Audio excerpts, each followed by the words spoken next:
You've probably already noticed that there's no direct electrical connection between the two coils of a transformer.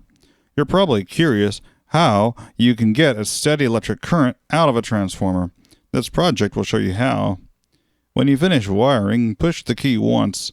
You'll see the meter pointer swing to the right. Now start pressing the key over and over. You'll notice the meter pointer moves further to the right and doesn't fall back quite as far when you release the key.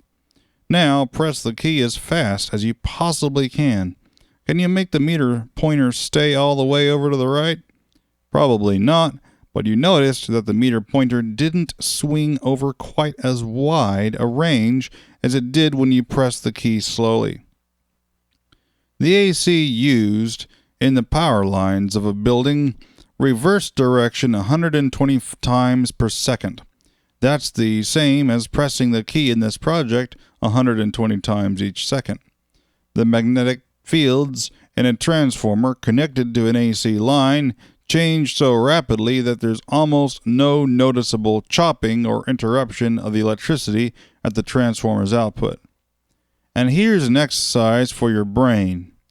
If you put AC into a transformer, will the output be AC or DC? Don't peek at the answer. The output will be AC. Why else do you think we include a diode with these projects involving transformers? The diode takes AC from the transformer and rectifies into DC for the meter.